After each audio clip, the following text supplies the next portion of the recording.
बिस्मिल्लाहिर्रहमानिर्रहीम। आपका मेज़बान आसिफ सुहेल अपने प्रोग्राम वर्ल्ड कप स्पेशल के साथ। जिसका डर था वही हुआ। पाकिस्तान टीम जो है वो वर्ल्ड कप में अपने 9 मैचेस खेलने के बाद और सेमीफाइनल की दौड़ से बाहर होने के बाद वतन वापस पहुंच चुकी है, और वो भी ग्रुपों की सूरत में, स्वाए हसन अली के जो वहाँ पर रह गए हैं कि उनका वहाँ पर ससुराल है। अफसोस की बात है कि हम सेमीफाइनल नहीं पहुंच सके। हम बड़ी उम्मीदें लेके गए थे, कौम की दुआएं भी हमारी टीम के साथ थी, लेकिन हमारी टीम उतना अच्छा परफॉर्मेंस नहीं दे सकी जिसके लिए वो सेमीफाइनल के लिए क्वालिफाई करती। बहरहाल वर्ल्ड कप तो हम नहीं ला सके, लेकिन on a lighter note Babar Azam जो है वो अपने लिए शेरवानी जो है वो ज़रूर वहाँ से लेके आए, जो अब वो अपनी शादी पर पहनेंगे। मैं बाबर आजम को दिल की गहराइयों से पेश की मुबारकबाद देता हूँ उसकी शादी की, और मैं दुआ करता हूँ कि उसकी बीवी जो उसकी शरीक हयात बनने जा रही है वो उसके लिए खुशबख्ती का बायस बने, और बाबर आजम जो है उसको अपनी क्रिकेटिंग कैरियर में और बाकी लाइफ में भी बहुत ज़्यादा कामयाबियाँ मिले। आमीन। दोस्तों, बहुत सी बातें हुई हैं कि पाकिस्तान की टीम क्यों हारी है।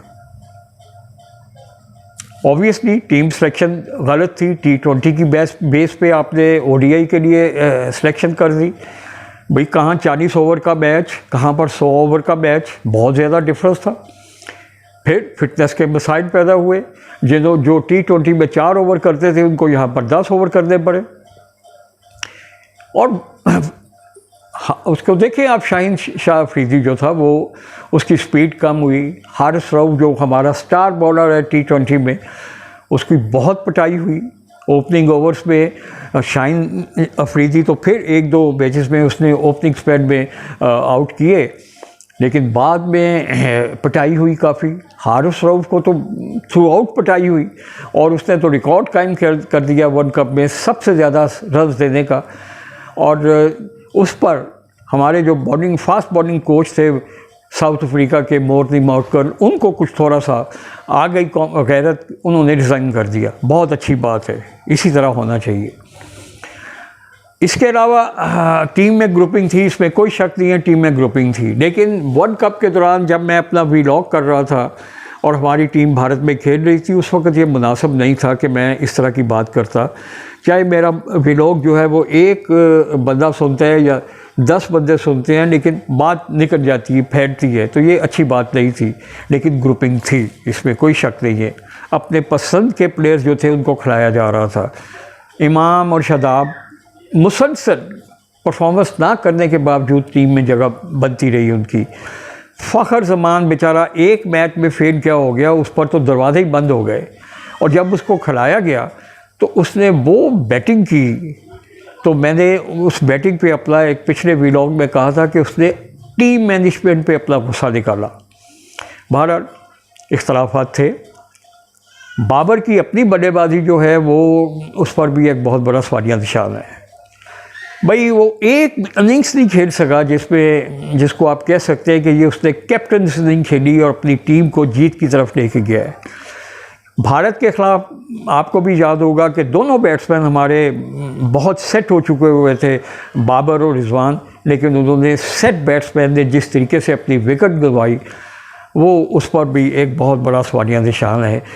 क्या यही आपकी ज़िम्मेदारी थी कि आप बीच मझधार में अपनी टीम को छोड़ के चले जाए? तो बहरहाल कप्तानी बहुत ज़्यादा उसके मसाइल थे। बॉलर्स को सही इस्तेमाल नहीं किया। इफ्तिखार अहमद ने रेगुलर जो बॉलर्स थे उनसे कम 1-2 मैचों में कम से कम उसने कम स्कोर दिए, लेकिन उसके ओवर पूरा नहीं करवाए गए, जबकि दूसरी तरफ आपके रेगुलर बॉलर्स की ज़बरदस्त पिटाई होती रही।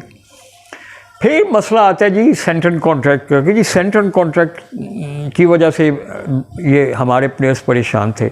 मैं इसको बात को नहीं मानता हूँ। हमारे प्लेयर्स जो हैं हवाई सफ़र करते हैं बिज़नेस क्लास में, 5 स्टार होटल्स में रहते हैं।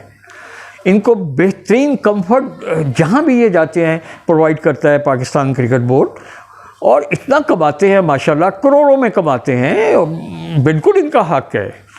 लेकिन क्या इनका चूल्हा बंद हो रहा था? क्या इनका बिजली का मीटर कटने वाला था जिसकी वजह से ये परेशान थे? जी बिल्कुल नहीं, ऐसी कोई बात नहीं थी। असल बात ये थी कि टीम के अंदर जो चल रहा था उस पर बाबर आजम जो था वो इनसे बात करना चाहता था, चेयरमैन साहब से।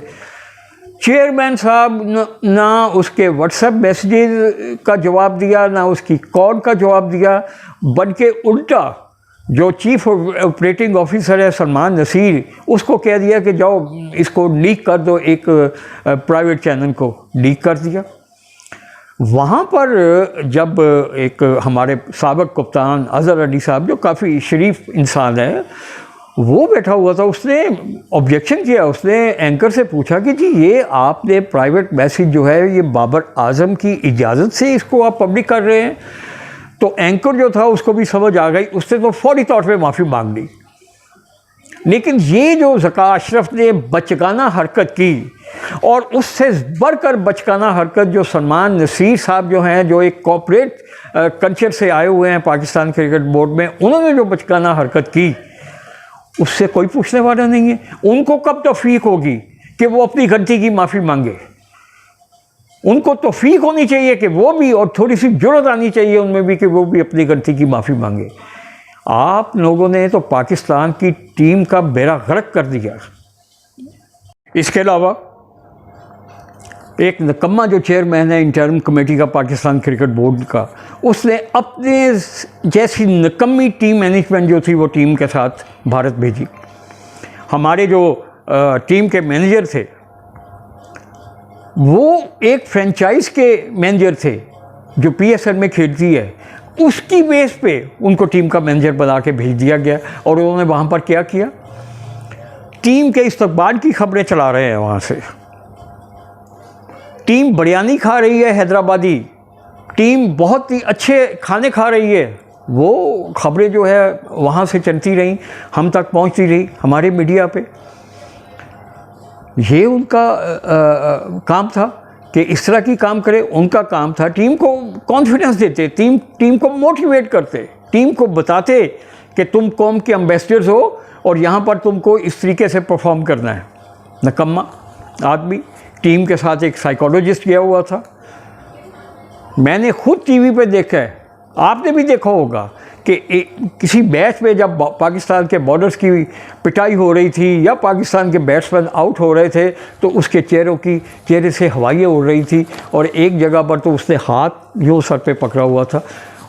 उस साइकोलॉजिस्ट ने क्या इनको साइकोलॉजिकली प्लेयर्स को बूस्ट करना था, उसको तो अपनी बूस्टिंग की ज़रूरत थी।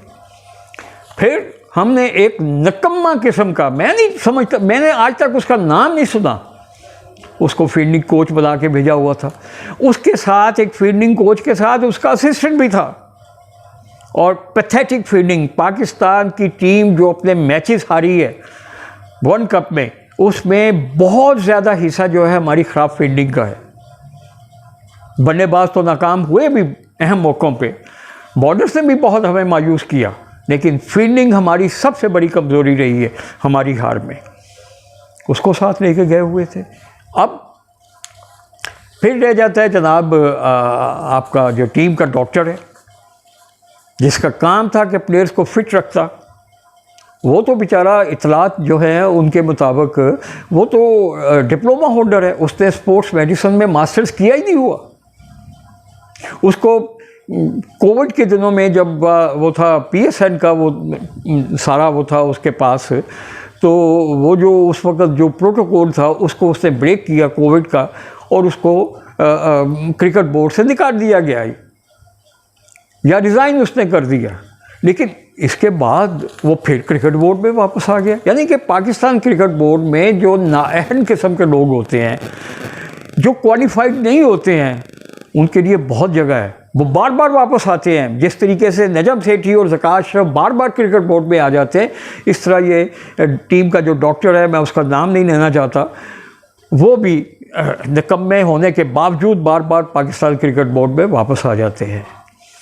तो भाई अब मैं आपसे अब क्या कह सकता हूँ, इसके बावजूद हमारे जो चेयरमैन साहब है वो वहाँ पर गए थे टीम को मोटिवेट करने, टीम को हरा के वापस आ जाए। आ गए और अब टीम वापस आ चुकी है, तो बजाय इसके कि श्रीलंकन में आपने देखा कि क्रिकेट बोर्ड को उन्होंने मुअत्तल कर दिया ख़राब कारकर्दगी की वजह से। वो अलग बात है कि कोर्ट ने क्या उस पर एक्शन लिया या आईसीसी ने क्या एक्शन लिया, लेकिन बहरहाल उसकी गवर्नमेंट ने उनको बरतरफ तो किया ना। हमारे यहाँ पर गवर्नमेंट, हमारे प्राइम मिनिस्टर बड़े अदब के साथ मैं कहता हूँ, आप बहुत ही वेल ड्रेस्ड हैं, आपके चेहरे से कॉन्फिडेंस झलकता है, और आपने बजाय इसके कि यहाँ पर इसकी इंक्वायरी कमेटी होती इसके लिए कि भाई आप क्यों हार गए हैं, आपने उसको 3 महीने की एक्सटेंशन दे दी। बहुत ही अफसोस की बात है, बहुत ही अफसोस की बात है। यानी कि आपने ज़का अशरफ को, जो क्रिकेट की बर्बादी वो कर रहा है, उसको मज़ीद बर्बाद करने की आपने खुली छुट्टी दे दी। मैंने पिछले व्लॉग में आपसे अपील की थी कि इस शख्स को परसों जो वहाँ पर आईसीसी में मीटिंग हो रही है, बोर्ड मीटिंग आईसीसी की, उसमें इसको ना भेजा जाए। ये एम्बैरेसमेंट हो सकती है हमारे लिए। लेकिन आप अपने मन से फ़ैसले करते हैं, जो आपको बता दिया जाता है कि आपने ये फ़ैसला करना है, आपने वो किया। चलें, मैं और आप जो हैं वो तो अपनी भड़ास ही निकाल सकते हैं दोस्तों। यहाँ तो आवे का आवा ही बिगड़ा हुआ है। बहुत शुक्रिया।